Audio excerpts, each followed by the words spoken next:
Halo bro, assalamualaikum warahmatullahi wabarakatuh. Kembali lagi dengan saya Dafan Mulifa di Mulifa Channel.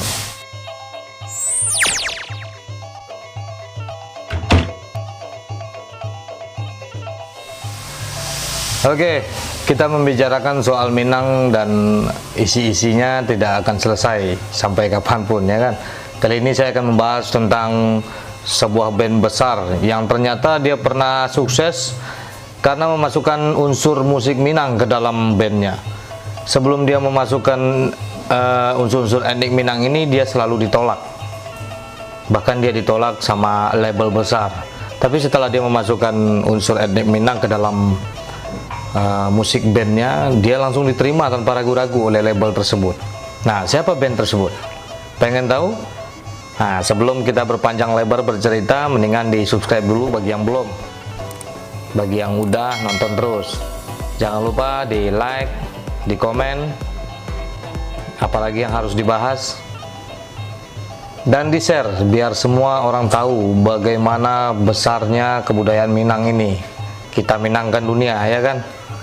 Oke, ini dia videonya.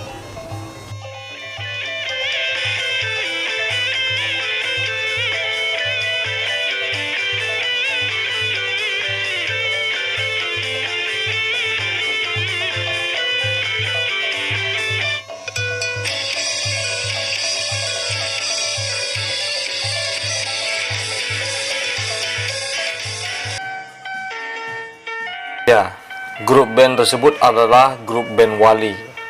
Band Wali sukses karena campurkan musik etnik Minang ke dalam genre musiknya. Grup band Wali mencatat lembaran baru khususnya dalam penjualan RBT.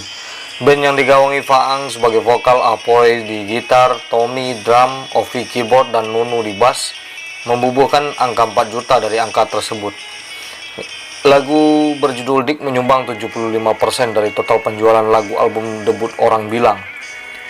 Ide mencampurkan warna musik asal Minang berawal dari perbincangan Apoy dengan dosennya di UIN, Universitas Islam Negeri Syarif Hidayatullah, bernama Taufik Adam, yang juga lulusan Sekolah Seni STSI Padang Panjang, Sumatera Barat.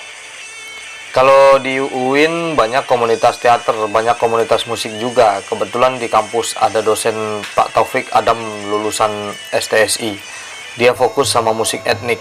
Banyak ngajarin saya pakai nada-nada Minang. Makanya kan Wali lebih banyak nada Minangnya, dan kayaknya kan belum kental dibawakan oleh band lain, kata Apoy.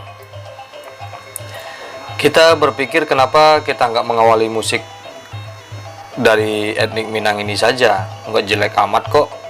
Itu musik asli Indonesia, tutur Apoy saat berbincang dengan wartawan pada hari Rabu 29 September tahun 2010.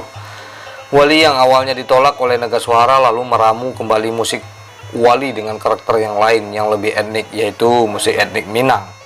Akhirnya Wali dapat diterima dan langsung dibawa ke studio rekaman. Saat itu juga di tahun 2008, awalnya Aji atau road manager Wali kenalin Wali ke Pak Sujana, Positive Art.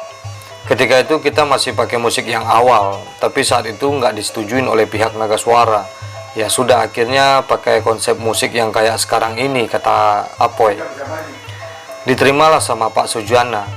Pak Sujana forward ke Pak Rahayu, owner Nagaswara, dan alhamdulillahnya minggu depannya band Wali dikontrak Kenang Wali kepada wartawan.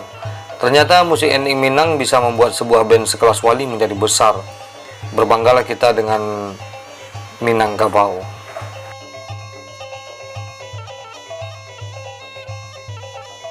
Nah, itu dia. Itu sebuah band yang memakai musik etnik Minang.